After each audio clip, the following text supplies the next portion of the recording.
Ballot বাক্সে vote একজন নাগরিকের গণতান্ত্রিক মৌলিক অধিকার। তবে বাংলাদেশের রাজনৈতিক প্রেক্ষাপটে প্রসঙ্গক্রমে প্রশ্ন ঘুরে ফিরে আসছে গণভোট এবং ত্রয়োদশ জাতীয় সংসদ নির্বাচনে ভোটাররা ভয় ডর ছেড়ে কেন্দ্রে যেতে পারবেন তো? এখন সেটা প্রশ্ন বলেন কিংবা শঙ্কা সংশয়, কোনোটাই উড়িয়ে দেওয়া যায় না। নির্বাচন কমিশনের কর্তারা বারবার প্রতিশ্রুতি দিয়ে আসছেন যে তাঁরা এই ভোট নির্বিঘ্ন করতে সব প্রস্তুতি নিচ্ছেন এবং সেই লক্ষ্যে তাদের চেষ্টাটাও সর্বোচ্চ।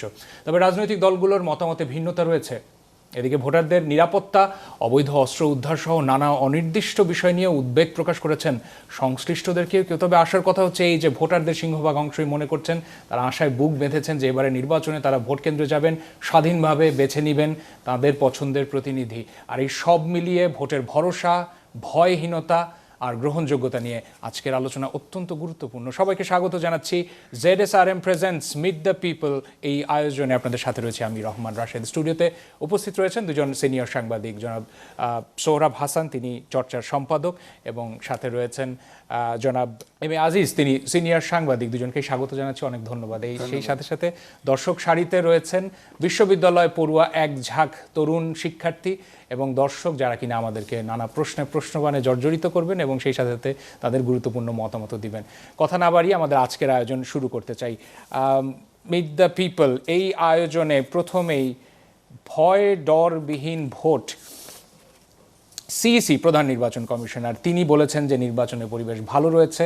একই সাথে প্রেস সচিব তিনি সম্প্রতি মন্তব্য করেছেন যে নির্বাচনের পরিবেশ যথেষ্ট ভালো, লেভেল প্লেইং ফিল্ড রয়েছে। এই ব্যাপারে আমাদের অতিথি প্রথমে চলে যাব সোহরাব হাসান, আপনার কাছে। আপনিও কি একমত এই নির্বাচনের এখন পর্যন্ত সার্বিক পরিবেশে আপনি সন্তুষ্ট? ধন্যবাদ আপনাকে, শুভেচ্ছা আজিজ ভাই এবং সামনে তরুণ বন্ধুদের। নির্বাচনের নিয়ামক শক্তি হচ্ছে জনগণ। জনগণ কি ভাবছে যে নির্বাচনটি নির্বিঘ্নে অনুষ্ঠিত হবে, কোনো ভয় ডর, কোনো শঙ্কা নেই, এটি ভাবছে কি না সেটি প্রশ্ন। এখনও পর্যন্ত নির্বাচনে যে আমেজ বা যে উৎসবমুখর একটা পরিবেশ, সেটি কিন্তু আসেনি।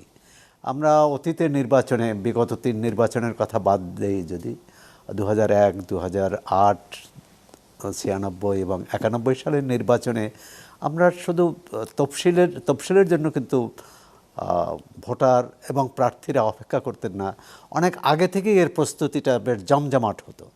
সেই অর্থে বলবো যে প্রস্তুতির ঘাটতি আছে, জনমনে উৎসাহ যথেষ্ট নয় এখন পর্যন্ত। সময়টাও কি পেয়েছেন সবাই?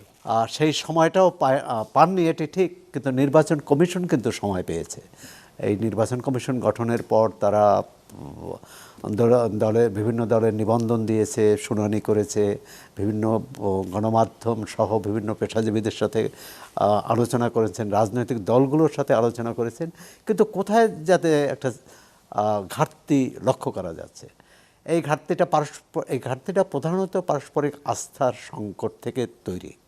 রাজনৈতিক দলগুলো পরস্পরকে আস্থায় আনতে পারছে না এবং তারা শেষ পর্যন্ত নির্বাচনের যে নির্বাচন ব্যবস্থাপনার যে মূল শক্তি, নির্বাচন কমিশন, সরকার, প্রশাসন, আইনশৃঙ্খলা রক্ষাকারী বাহিনী, তাদের বিরুদ্ধে পক্ষপাতের অভিযোগ করেছে। নিজের পক্ষে সিদ্ধান্ত গেলে এক ধরনের মনোভাব প্রকাশ করছে, আবার সিদ্ধান্ত নিজের বিপক্ষে গেলে আর এক ধরনের। এমনিতেই এই নির্বাচনে আওয়ামী লীগের কার্যক্রম যেহেতু নিষিদ্ধ, আওয়ামী লীগের সহযোগী 14 দল, সেটা নিয়েও নানা প্রশ্ন আছে।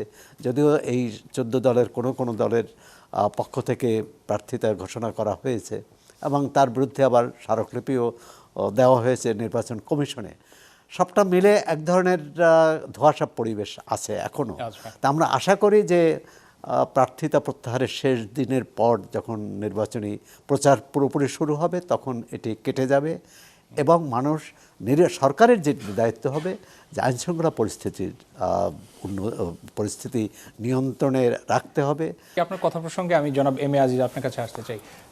আপনি কি একই মত পোষণ করবেন কিনা যে আসছে নির্বাচন নিয়ে যে পরিবেশের কথা হচ্ছে, যে ভয় ডরহীনভাবে ভোটাররা যে তাদের পছন্দের প্রার্থী বেছে নিতে পারবেন কি? দেখেন, এদেশের 80% মানুষ গ্রামে বাস করে। এই গ্রামের লোক ঢাকা শহরে এসে ভরে গেছে। আপনি রিক্সায় ওঠেন, দেখবেন জিজ্ঞেস করবে নির্বাচন হবে তো, এই প্রশ্ন কিন্তু এখনো করে। আচ্ছা। এটার অনেকগুলো কারণ আছে। একটি কারণ হচ্ছে, আপনি খেয়াল করে দেখেন 5ই আগস্ট অভ্যুত্থান যেদিন ঘটে যায় তারপরে 6 তারিখে প্রায় 60% থানা লুট হয়েছে এবং অগ্নি হয়েছে, আগুন দিয়ে পোড়ানো হয়েছে। সেই অস্ত্রগুলো গেল কোথায়? যৌথ বাহিনী নামিয়েছে। প্রথম দিকে দেখা গেছে ছুরি কাছি এই সেই উচ্চার হয়েছে। এখন ডেভিল হান্ট সেকেন্ড আমরা দেখেছি যে পুরস্কারও ঘোষণা করা হয়েছে, কিন্তু সন্তোষজনক পর্যায়ে নাই আসে অস্ত্র নাই। উদ্ধার। 2, যে সরকার পালিয়ে গেল, আওয়ামী লীগ সরকার, ফ্যাসিস্ট সরকার পালিয়ে গেল, তার আগ মুহূর্তে প্রায় 1.5 লক্ষ অস্ত্র লাইসেন্স দেওয়া হয়েছিল। আচ্ছা। সেগুলো গেল কোথায়? প্রত্যেক নির্বাচনে যার বৈধ লাইসেন্স সেটাও জমা নেওয়া হয়, সন্ত্রাসীদের গ্রেপ্তার করা হয়, আমরা তো এখনো দেখতে পাচ্ছি না।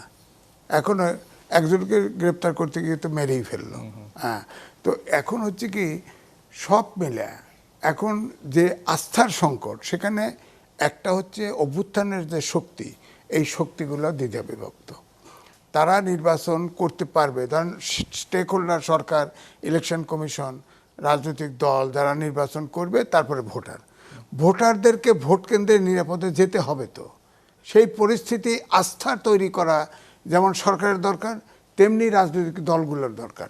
সেটা তো সৃষ্টি হয় না। অংশগ্রহণ করা নিয়ে তো সবাই ইতিবাচক।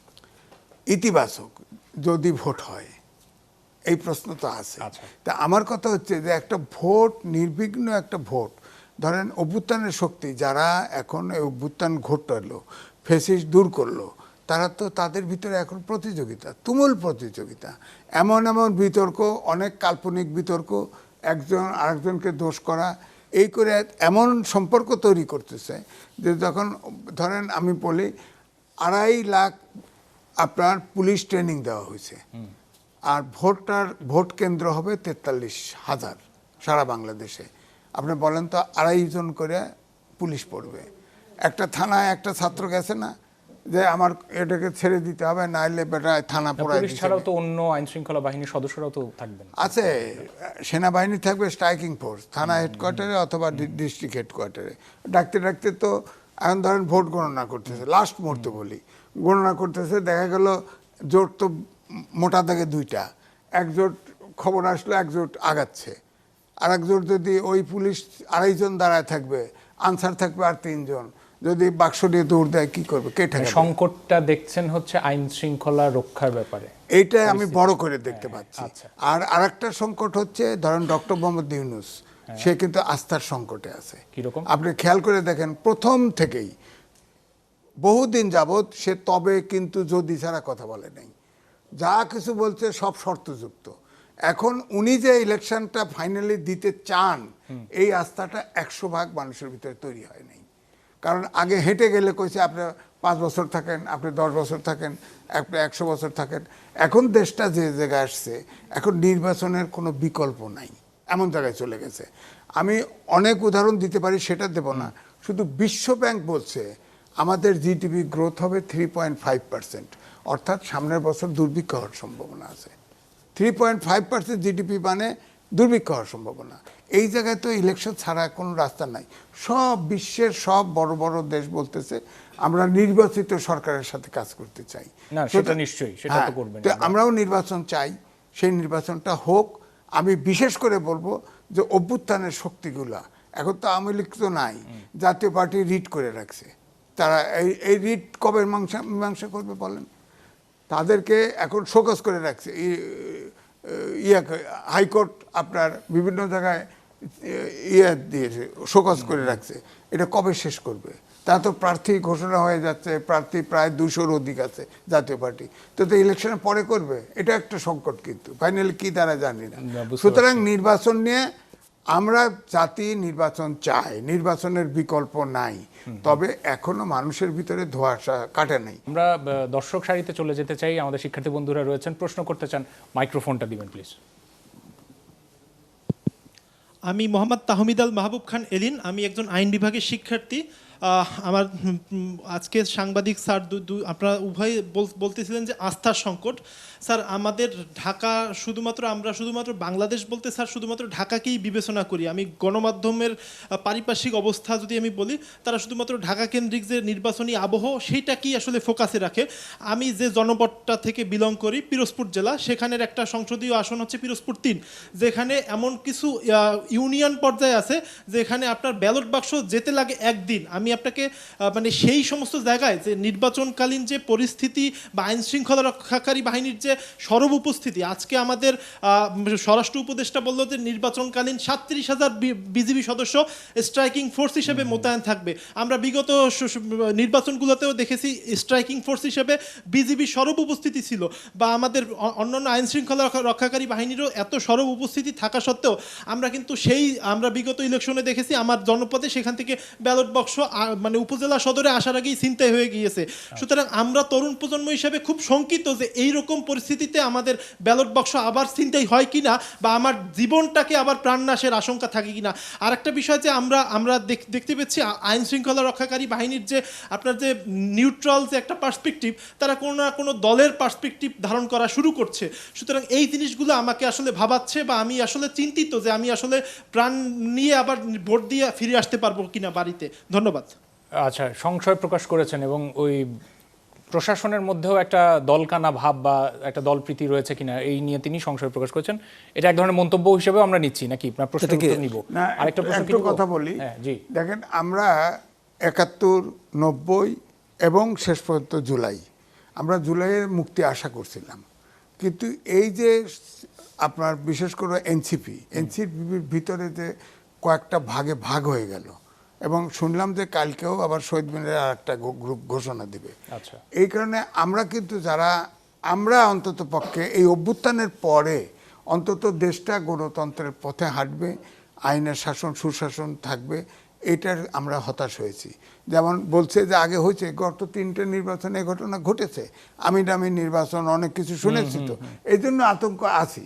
কিন্তু আজকে যে তরুণ সমাজ, তারা যদি দেশে প্রেসার গ্রুপ হিসেবে থাকতো, রিয়েলি তারা যদি বিতর্কিত না হতো, আমাদেরকে যদি আশান্বিত না করতো, তাহলে বোধহয় এইটা দেখতে পেতাম না। অভ্যুত্থানের শক্তিকে যেভাবেই হোক প্রেসার দিয়ে হলেও এক জায়গায় রাখা। জনাব সোহরাব হোসেন কি মনে করেন? না, আমাদের তরুণ বন্ধু পিরোজপুর 3 কোন কোন উপজেলা? মঠবাড়িয়া দেশের একটা বড় উপজেলা। একটা উপজেলায় একটি আসন, নির্বাচনী আসন, আমাদের পরিচিত দক্ষিণাঞ্চলের এই উপজেলাটি, এবং সেখানে নির্বাচন 70 থেকেই বেশ প্রতিদ্বন্দ্বিতাপূর্ণ হয়েছে, এবং বেশিরভাগ ক্ষেত্রে বিরোধী দল প্রার্থী জয়ী হয়েছেন। আর সুতরাং ওখানে একটি নির্বাচনী যে বৈশিষ্ট্য, সেটা আমরা অস্বীকার করতে পারি না। কিন্তু তিনি যে সার্বিকভাবে বলেছেন যে একটা আস্থাহীনতা আছে, পারস্পরিক দোষারোপ আছে, এবং যে মৌলিক প্রশ্নটি সেটি হচ্ছে প্রশাসন এবং আইনশৃঙ্খলা রক্ষাকারী বাহিনীর ভূমিকা কি হবে। তারা কি সম্পূর্ণ নিরপেক্ষভাবে দায়িত্ব পালন করতে পারবেন, না তারা কোনো পক্ষে বা কারো বিপক্ষে যাবেন? এই প্রশ্নটি কিন্তু শুধু ওই পিরোজপুর 3 আসনেই নয়, সারা দেশেই কম বেশি এটি আছে, এবং রাজনৈতিক দলগুলো এই অভিযোগও করে আসছে। এখন এক্ষেত্রে একটি, যেমন আজিজ ভাই বললেন যে অতন্ত্র প্রহরীর ভূমিকা পালন করতে হবে, এবং সেটি যদি এনসিপি বা এই জুলাই যোদ্ধারা এটা করতে পারতেন খুব ভালো হতো। তবে তারা এককভাবে না করলেও এটা আমার মনে হচ্ছে যে তরুণদেরই এর বাইরের সব তরুণকে অগ্রণী ভূমিকা পালন করতে হবে। এবং এর অর্থ এটা নয় যে প্রবীণরা কোনো কিছু করবেন না। রাজনৈতিক দলগুলোর সংঘাত সংঘর্ষ বা হানাহানি কারা করে? যারা নেতৃত্বে থাকেন, সেটা এলাকা ভিত্তিক হোক, জাতীয় পর্যায়ে যদি নাও হয়, এলাকা ভিত্তিক। তো এলাকা ভিত্তিক কোন পক্ষ থেকে কী ধরনের সংখ্যা তৈরি হতে পারে, কী ধরনের আক্রমণ হতে পারে, এই ব্যাপারে আইনশৃঙ্খলা রক্ষাকারী বাহিনীকে সজাগ থাকতে হবে, তীক্ষ্ণ দৃষ্টি রাখতে হবে, এবং একই সঙ্গে প্রশাসন যাতে সঠিকভাবে তার উপর অর্পিত দায়িত্বটি পালন করে, সে ব্যাপারেও সবাইকে একযোগে কাজ করতে হবে। তাহলেই আমরা একটি কাঙ্ক্ষিত নির্বাচনের কাছাকাছি নির্বাচন অন্তত পাবো। আসসালামু আলাইকুম, আমি মোহাম্মদ হাসিবুর রহমান রাকিব। আমার প্রশ্নটা 2টা প্রশ্ন। প্রথমত, আমার প্রথম প্রশ্নটা হচ্ছে যে বিগত সময়ে মানে রাষ্ট্রের প্রতিটি নাগরিকের ভোট গুরুত্বপূর্ণ, কিন্তু বিগত সময়ে আমরা দেখেছি যে মানে আন্তর্জাতিক একটা চাপের কারণে ভোট বিভিন্নভাবে ম্যানিপুলেটেড হয়। তো এবার যে সেটা হবে না তার আমরা কতটুকু নিশ্চয়তা নিব? এবং দ্বিতীয় প্রশ্নটি হচ্ছে যে ইতিমধ্যে মানে পোস্টাল ব্যালটের মাধ্যমে একটা বিতর্ক সৃষ্টি হয়েছে যে নির্বাচন কমিশনের উপর। সেক্ষেত্রে নির্বাচন কমিশন কিভাবে মানে নির্বাচন কমিশনের উপর আমরা আস্থা রাখবো যে আমাদের নির্বাচনের ফলাফল বিতর্কিত হবে না? আপনার প্রথম প্রশ্নের জবাব, এই শঙ্কা তো সবারই আছে যে নিরাপদ পরিবেশটা থাকবে কিনা, এবং যারা রাজনৈতিক দল, প্রতিযোগী রাজনৈতিক দলগুলোর সেখানে দায়িত্ব যে তারা নির্বাচনের যে আচরণবিধি সেটা কঠোরভাবে পালন করে। আর দ্বিতীয় দায়িত্বটি হচ্ছে নির্বাচন কমিশনের। পোস্টাল ব্যালট নিয়ে যে বিতর্কটা উঠেছে সেটি সমাধান হওয়া উচিত দ্রুত। এবং আমি সম্ভবত কোনো এক টেলিভিশনে দেখলাম যে এটি ব্যাপারে তারা বিবেচনায় নিয়েছে অভিযোগটি, এবং তারা এটি দেখবেন। আচ্ছা, আমরা আরেকটা প্রশ্ন নিব। আমার নাম মোহাম্মদ মাফিউদ্দিন রহমান, আমি একজন শিক্ষার্থী। আমরা 2026 সালে এসে দেখতে পারতেছি যে আমাদের দেশে নির্বাচনী প্রচারণার সময় বিভিন্ন রাজনৈতিক দল বা রাজনৈতিক বিভিন্ন এজেন্ডাকে বাস্তবায়ন করে থাকে এরকম কিছু রাজনৈতিক দল, তাদের ম্যান্ডেট আলাদা। তারা হচ্ছে মানে বিভিন্ন প্রচারণা চালাচ্ছে যে এই অমুক মার্কায় ভোট দিলে আপনি জান্নাতে যাবেন, অমুক মার্কায় ভোট দিতে না পারলে আপনার জান্নাত হচ্ছে আপনি পাবেন না। আসলে আমরা ধর্মনিরপেক্ষতা বলতে কি বুঝি? আমি যতটুকু বুঝি, একজন যদি দাড়ি রাখে তাহলে তাকে বলা হবে না যে আপনি কেন দাড়ি রাখছেন। আপনি যদি দাড়ি না রাখেন তাহলে আপনাকে প্রশ্ন করা আপনার কেন দাড়ি রাখেন। বুঝতে পারছি আমরা যে তাহলে সেই আমাদের যে স্বাধীনতার একটি মানে অন্যতম ম্যান্ডেট ছিল ৭১-এর যুদ্ধ এবং ৭২-এর সংবিধান, যে ধর্মনিরপেক্ষতা, সেখান থেকে আমরা কতখানি সামনে এগোতে পারলাম, আমরা এটা মানে বাস্তবায়নে কতখানি এগোলাম, প্রতিবন্ধকতা কি কি ছিল এবং সেগুলোকে কাটিয়ে উঠতে সামনে আমাদের আমরা বুঝতে পারছি। জনাব সোহরাব হাসান, অর্থাৎ রাজনৈতিক বক্তব্যের সাথে ধর্মকে মেলানো, আপনার প্রশ্নের মধ্যেই কিন্তু উত্তরটা আছে। আর সেটি হচ্ছে যে ধর্ম যার যার, রাষ্ট্র সবার, এবং রাষ্ট্র শুধু কোনো ধর্মাবলম্বী বলে না বা রাজনীতি করেন বলে না, একজন নাগরিকের অধিকার। সেখানে কিন্তু এই যে ধর্মের যে বিশ্বাসের বিষয়টিকে যদি আমরা আগে আনি, কেউ বলবেন যে ভেস্তে যেতে পারবেন, কেউ বলবেন যে স্বর্গে যেতে পারবেন, কেউ বলবেন যে নরকে যাবেন, মানে মানে এটা থেকে মুক্তি পাওয়ার জন্যেই কিন্তু ৭১-এর মুক্তিযুদ্ধের মধ্য দিয়ে যে বাংলাদেশ হয়েছিল, সেখানে ধর্মনিরপেক্ষতাকে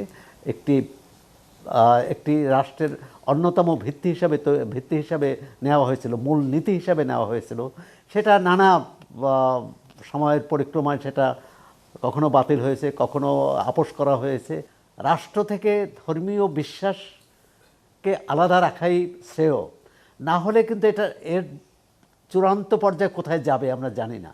কারণ কেউ বলবে যে এটা বিশ্বাস করে না, সুতরাং তার বিরুদ্ধে সে ভোট দিতে পারবে না। মানে এই চরম পর্যায়ে আপনি যে কথাটি বললেন যে বিশেষ মার্কায় ভোট দিলে জান্নাতে যাবেন, তা এর অর্থ কি? এর অর্থ হচ্ছে ওই মার্কায় ভোট না দিলে আপনি জান্নাতে যেতে পারবেন না। আপনাকে তাহলে এক ধরনের কি প্রলুব্ধ করা হলো না ভয়ে দেখানো হলো? দুটোই।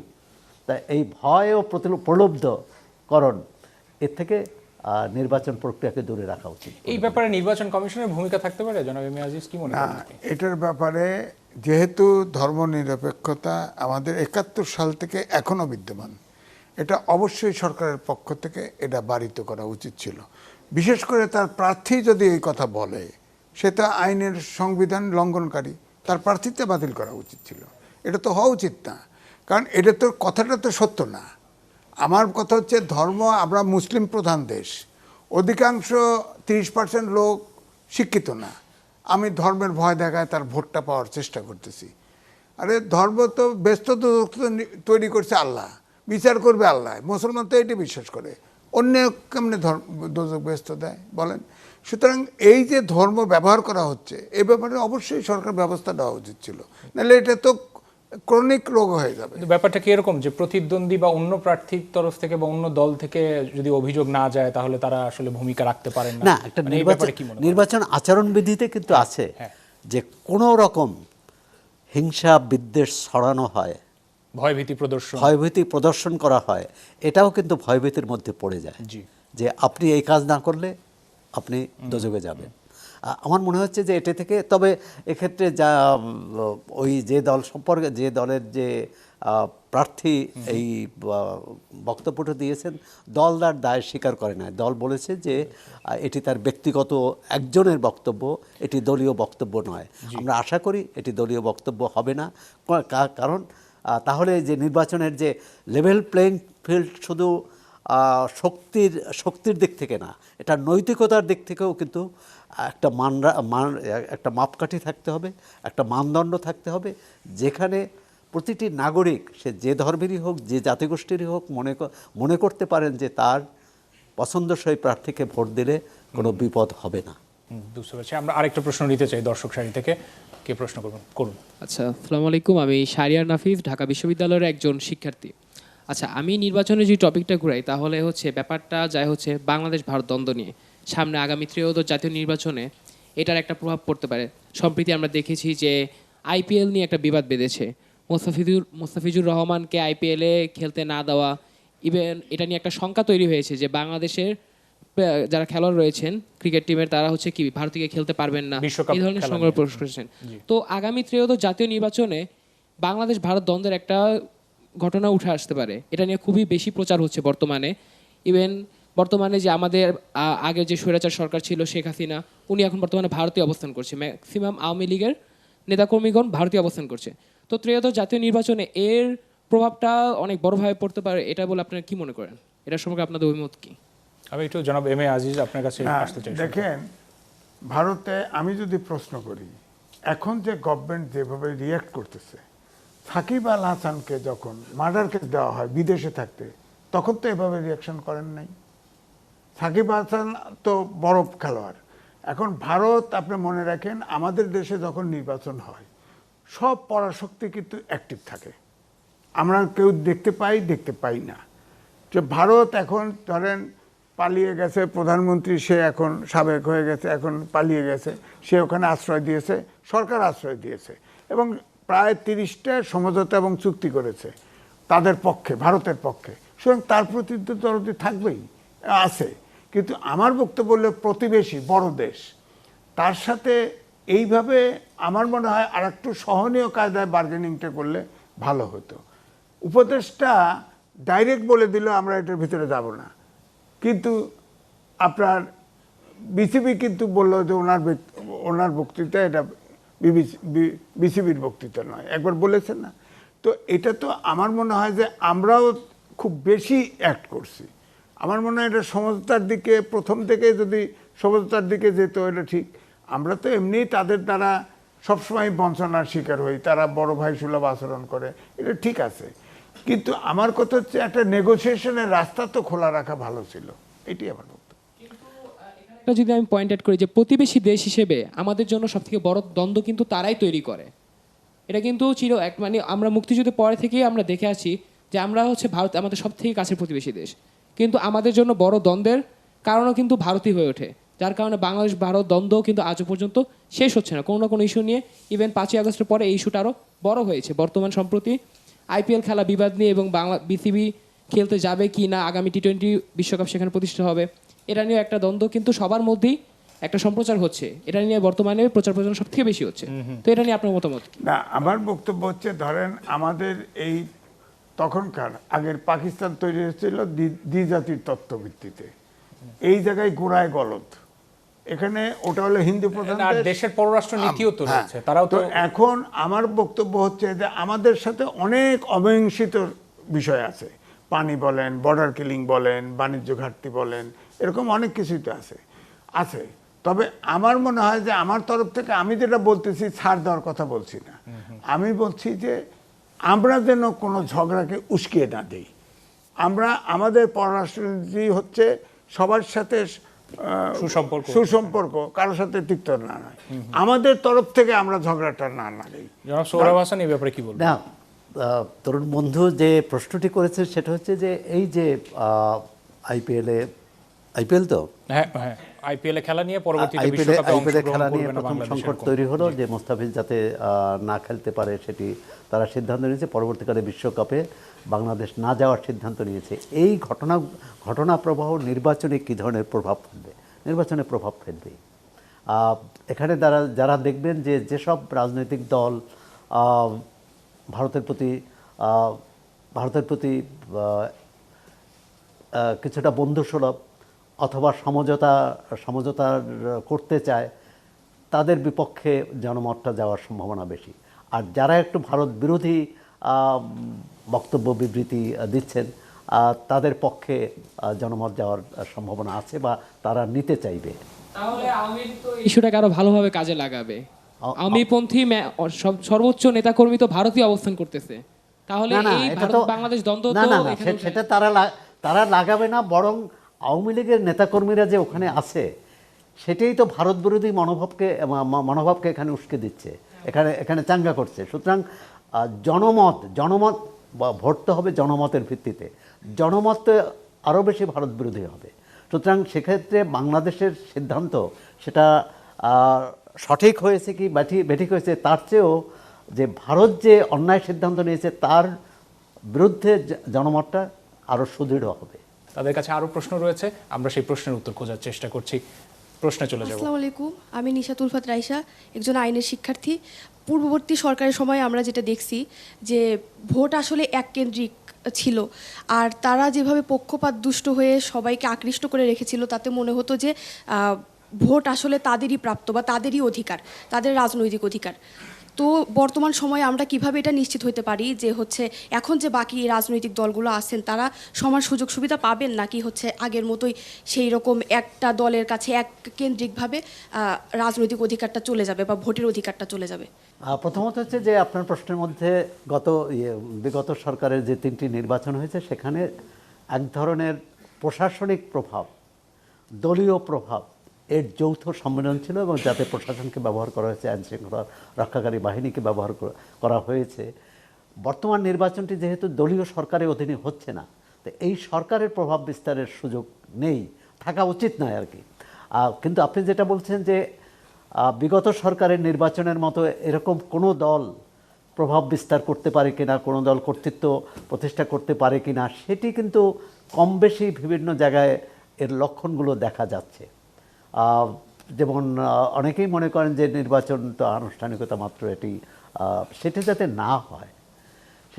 না হয় এ কারণে, যেমন আওয়ামী লীগের তখন আওয়ামী লীগ প্রধান দল ছিল, আওয়ামী লীগের বিরোধী কোনো দল ছিল না, কারণ যে অন্য যে দলগুলো হয় আওয়ামী লীগের সহযোগী বা মিত্র। এখন কিন্তু যারা প্রতিদ্বন্দ্বী সবাই সহযোগী বা মিত্র নয়। যেমন এখন জামাত ইসলামী এবং বিএনপি একসময় তারা মিত্র ছিল, কিন্তু এখন কিন্তু তারা মিত্র নয়, বরং প্রতিদ্বন্দ্বী। সুতরাং এই প্রতিদ্বন্দ্বিতা যত সুষ্ঠু হবে, যত সমৃদ্ধ হবে এবং যত আইনানুগ হবে, সেক্ষেত্রে ভোটাররা তার পছন্দসই প্রার্থীকে ভোট দিতে পারবেন এবং তার পছন্দসই সরকার বেছে নিতে পারবেন। আরেকটা প্রশ্ন নিব, একটু সংক্ষেপে প্রশ্নগুলো নিব। আসসালামু আলাইকুম, আমি মোহাম্মদ সাব্বির হাসান, একজন আইন বিভাগের শিক্ষার্থী। আমার মূলত প্রশ্নটা হচ্ছে, আমরা এখানে আজকে উপস্থিত হয়েছি যে ভোটারদের সংখ্যা নিয়ে। আমার এখানে একটা প্রশ্ন রয়ে যায় যে বিগত সময় আওয়ামী লীগ একটা বড় দল ছিল, এবং তাদের একটা দল শুধুমাত্র একটা নেতাকর্মী বা কর্মীর মাধ্যমে হয় না, তাদের একটা নির্দিষ্ট সংখ্যক অনুসারী আছে, হ্যাঁ, যারা কোনো দলীয় পদে ছিল না বা কোনো কিছু ছিল না, বা কোনো মামলার সাথে জড়িত না, এখন তারা দেশে আছে। এখন তারা কি শান্তিপূর্ণভাবে ভোট কি দিতে পারবে এবার, বা তারা কি তাদের ভোটার অধিকার প্রয়োগ করতে পারবে? এই বিষয়ে সরকার বা আমাদের যে যারা প্রশাসন আছে তাদের কিরূপ আচরণ করা উচিত বলে মনে করি আপনারা? আপনার কাছে যেতে চাই, কি উত্তর দিবেন এটা? বিষয়টা হচ্ছে, ধরেন সোহরাব ভাইও জানে আমাদের দেশে 26টা ক্যাডার আছে। এই 26টার ক্যাডারের সুপিরিয়র সার্ভিস ছিল, অর্থাৎ ডিএস হতে গেলে সবাই পরীক্ষা দিয়ে একটা নেওয়া হতো। এখন তা নাই। প্রশাসন ক্যাডার শুধু পুরা সরকার ব্যবস্থা চালায়।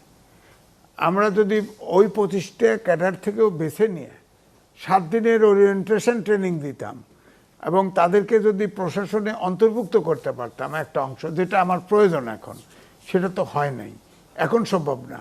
কারণ বাইরের থেকে একজনকে যদি দায়িত্ব দেন রিটার্নিং অফিসার, প্রশাসন কোঅপারেট করবে না। এখন যে জায়গায় এসেছি, আমাকে এই জায়গার থেকেই করতে হবে যে 4 কোটি তরুণ ভোটার আছে। 4 কোটি ভোটার যদি এই বিবেচনাটা রাখতে পারতো যে না, আমরা সঠিক ব্যক্তিকেই নির্বাচিত করব, তা আপনারা তো আমাদের সেই প্রত্যাশা পূরণ করেন নাই। এখন যেটা বুঝতে পারছি, হয় নাই, আমরা এখনো আশাহত পরিষ্কার। তারপরেও আমি বলবো এখনো নিরাশ হওয়ার নাই, সময় আছে। উনি যে শঙ্কা প্রকাশ করেছেন সেটা হচ্ছে যে বিগত সরকারের সমর্থক বা ওই দলের সমর্থক সাধারণ কর্মী যার বিরুদ্ধে মামলা নেই, যার বিরুদ্ধে কোনো সাধারণ কর্মী বা সমর্থক, তারা নির্বিঘ্নে ভোট দিতে যেতে পারবে কিনা, নিরাপদ থাকবে কিনা ভোট দিতে গিয়ে। এক্ষেত্রে শঙ্কা যেমন আছে, আবার সুযোগও আছে। ইতিমধ্যে আপনারা দেখেছেন যে প্রতিযোগী রাজনৈতিক দল বিএনপি এবং জামাত ইসলামী বিশেষ করে একে অপরের মধ্যে অভিযোগ করেছে তারা আওয়ামী লীগারদের ভোট নেওয়ার চেষ্টা করছে, তাদের সমর্থন পাওয়ার চেষ্টা করছে। সুতরাং ভোটের সময় তখন কিন্তু আওয়ামী লীগ, বিএনপি, জামাত ইসলাম থাকবে না, তার একটি ভোট জয় পরাজয় নির্ধারণ করবে। সুতরাং আমার মনে হয় না যে খুব বেশি সমস্যা হবে। আরেকটা প্রশ্ন নিতে চাই। আচ্ছা, ধন্যবাদ। আমি মোহাম্মদ আকাশ খান, জাতীয় বিশ্ববিদ্যালয়ের একজন শিক্ষার্থী। আমার প্রশ্নটা কিছুটা ওনার সাথে সিমিলার। আমরা জানি বাংলাদেশ আওয়ামী লীগ সরকার বা ফেসিস্ট সরকার, তাদের 30 থেকে 40% একটা সমর্থক আছে। সেই পরিপ্রেক্ষিতে 2024-এর যে ডামি নির্বাচনটার দিকে যদি আমরা লক্ষ্য করি, দেখা গেছে সেখানে আরেকটা বড় দলের যেই হিউজ একটা সমর্থক গোষ্ঠী রয়েছে, তারা সেখানে অংশগ্রহণ করে নাই। কিন্তু আমাদের ইন্টারিম সরকার বা অন্তর্বর্তীকালীন সরকার গঠন হওয়ার পর আমাদেরকে জানান দিয়েছে খুবই চমৎকার, সুন্দর এবং একটি বৈধ নির্বাচন আমাদেরকে উপহার দিবে। এখন বৈধ নির্বাচন যদি উপহার দেয়, তার মধ্যে অবশ্যই ভোটার বা সমর্থকদের যেই একটা কোয়ান্টিটি 80% হোক বা 100% হোক উপস্থিতিটা, তো এটা আসলে আমরা কতটুকু ধরে নিতে পারি? আমি যদি কাউকে ভোট দিতে যেতে বারিত করি, অর্থাৎ ভোট দিতে যেতে পারবেন না, সেটি হচ্ছে মানবাধিকার লঙ্ঘন। আমরা মানবাধিকার লঙ্ঘনের কারণে কিন্তু এই গণ অভ্যুত্থান হলো, মানবাধিকার লঙ্ঘন থেকে বেরিয়ে আসার জন্যে। এই নির্বাচনেও সেটি হবে না বলে আশা করি, যদি হয় সেটা জাতির জন্য দুর্ভাগ্যজনক হবে। আচ্ছা, আর একটা প্রশ্ন নিতে চাই, আমরা আয়োজনের শেষ দিকে এসেছি। কে করবেন? আচ্ছা, চলে যাই, একজন। জি, ধন্যবাদ। আমি আব্দুল্লাহ সাইম, আইন বিভাগের শিক্ষার্থী, এআইবি। অ্যাকচুয়ালি আমি জানতে চাচ্ছিলাম যে বর্তমানে তফসিল ঘোষণার পরেই আমরা 64 জেলায় মোটামুটি দেখতেছি বিভিন্ন ধরনের সহিংসতামূলক কর্মকাণ্ড হচ্ছে। এখনও নির্বাচনী প্রচারণাই শুরু হয় নাই। এখনই যদি এই অবস্থা হয়, ভবিষ্যতে আমাদের নির্বাচনের আগে কি কখন 1-11 বা সেনা শাসন আসার কোনো পসিবিলিটিস আছে কি না, এই ব্যাপারটা আমি জানতে চাচ্ছি। দেখেন, এটা কঠিন প্রশ্ন। তবে আমি কিন্তু বলেছি যে আমাদের নির্বাচনের সময় পরাশক্তিগুলো অ্যাক্টিভ থাকে। তবে আমার কাছে দৃশ্যমান মনে হচ্ছে না আর কোনো 1-11 হবে। নির্বাচন খারাপ হতে পারে, তবে নির্বাচন হবে, আমার ধারণা নির্বাচন হবে। নির্বাচনটা গ্রহণযোগ্য হোক, এটা আমাদের প্রত্যাশা। কিন্তু 1-11-এর মতো পরিস্থিতি নাই, কারণ আমাদের আর্মি বরাবরই এই সরকারকে সমর্থন দিয়েছে এবং একমাত্র আওয়ামী লীগ যে চলে গেছে, পালিয়ে গেছে, এছাড়া সবাই এই অভ্যুত্থানের শক্তির ভিতরে বিরোধ দেখা যাচ্ছে। আমার মনে হয় ক্যাম্পিং শুরু হয়ে গেলে এর চাইতে বেটার সিচুয়েশন তৈরি হবে বলে আমার ওই আমেজটা বোধহয় তৈরি হতে আপনি পারে। যে শঙ্কার কথা বলছেন 1-11 আবার ফিরে আসবে কিনা, সেটি ফিরে আসলে 5 আগস্টই ফিরে আসতো। সুতরাং 5 আগস্টে যখন আসেনি, এই 16-17 মাস পর এমন কোনো পরিস্থিতি তৈরি হয়নি। ঠিক আইনশৃঙ্খলা পরিস্থিতি ভঙ্গুর, জনজীবনের নিরাপত্তাহীনতা আছে, কিন্তু আবার সব কিছু উল্টে দিয়ে একটি নতুন প্রশাসন বা নতুন সামরিক আইন জারি হবে এখানে, এরকম সম্ভাবনা দেখি না অন্তত। আমি একটু অ্যাড করতে চাই, বর্তমানে এই সরকারের, আমাদের যে অন্তর্বর্তীকালীন সরকার, তার মূল ম্যান্ডেটটাই ছিল যে একটা সুষ্ঠু নির্বাচন। তো সুষ্ঠু নির্বাচন হইতে গেলে অংশগ্রহণমূলক, সকল দলের অংশগ্রহণমূলক ব্যবস্থা রাখা প্রয়োজন। যেহেতু একটু আগে একজন বলছিলেন যে 30% মতো একটা রিজার্ভ ভোটই শুধুমাত্র আওয়ামী লীগের কেন্দ্রে ছিল। তো এখানে 30% বাদ দিয়ে যদি নির্বাচনের কথা চিন্তা করা হয়, তো সেক্ষেত্রে আসলে কতটুকু সুষ্ঠুতা এখানে থাকে। এবং যদি এটা এই সুষ্ঠু ম্যান্ডেটটা যদি না হয়, তাহলে তো সরকার স্বাভাবিকভাবেই তার যে ম্যান্ডেটটা ছিল তিনি সেটা রাখতে পারছেন না।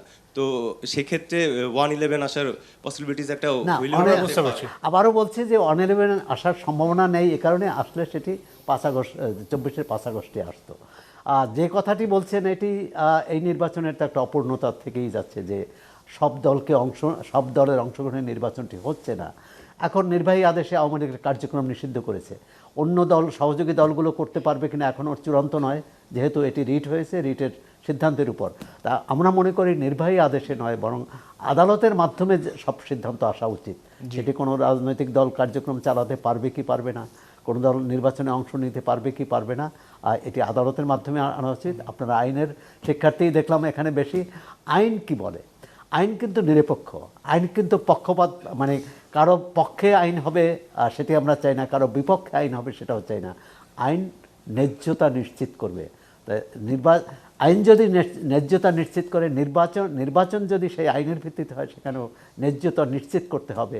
সেখানে এক ধরনের বলবো যে অপূর্ণতা তো আছেই, কিন্তু এটি এমন না হোক যে মানুষ এটা মনে করে যে বিগত 3টি নির্বাচনের সঙ্গে এই নির্বাচনের আমরা পার্থক্য দেখি না। আচ্ছা, অনেক ধন্যবাদ। আমরা একদম একটু অ্যাড করি, শেষ করি। আমার বক্তব্যটা হচ্ছে যে গণতন্ত্রে আমরা বিশ্বাসী, অভ্যুত্থান সেজন্যই হয়েছে, আইনের শাসন চাই, সুশাসন চাই। তো আমার বক্তব্য হচ্ছে একটা গণতান্ত্রিক আকাঙ্ক্ষা যেহেতু আমার হাতে, একটি সরকার আইন করে বা নিষিদ্ধ করে একটা গণতান্ত্রিক দেশে একটা রাজনীতিকে নিষিদ্ধ করবে কেন? রাজনীতি দিয়ে রাজনীতিকে মোকাবেলা করা উচিত ছিল। ধরেন আমি যদি উদাহরণ দিই, এই সরকার কিন্তু অন্তর্বর্তীকালীন হলেও এটা সাংবিধানিক সরকার। সংবিধানে আছে 3 মাস পরে নির্বাচন, যদি কোনো কারণে না হয় 6 মাসের ভিতরে নির্বাচন। এই সরকারটা যদি ধরেন 3 মাস পরে নির্বাচন বা 6 মাস পরে নির্বাচন দিত, তাহলে কি আজকে আওয়ামী লীগ সম্পর্কে এই কথা বলতে পারতেন? তখন যে হেডটেডটা ছিল, খুব বেশি হলে 10টা 15টা নাই 20টা সিট পেত, তার বেশি তো পেত না, থাকতো। একটা গণতান্ত্রিক প্র্যাকটিসটা তো তখনই শুরু হতো। এখন তো আমরা নানান ইন্টারন্যাশনাল কনস্পিরেসির ভিতরে ঢুকে গেছি। এখন আপনার কথা হচ্ছে আওয়ামী লীগ একটা বড় দল, তার আপনি অ্যাক্টিভিটিস নিষিদ্ধ করলেন, হাফ ডান, আপনি দল নিষিদ্ধ করলেন না, তার ভোটার তো তার জন্মগত রাইট, সে ভোট কেন্দ্রে আসলে না করবেন কেমনে? এখন পরিস্থিতি এমন, দলের এক এক জায়গায় প্রার্থী এক এক দলের আছে।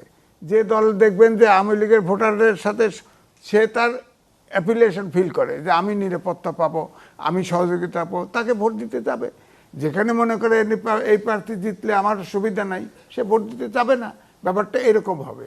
কিন্তু একটা বড় অংশ কিন্তু ভোটের বাইরে থাকবে, এটা আমরা মেনে নেই। আর পরাশক্তিগুলো আচরণ দেখেন, ইউরোপীয় ইউনিয়নের পর্যবেক্ষক দল আসছে না, তারা বলছে যে ভোটাররা ভোট দিতে পারলেই হলো।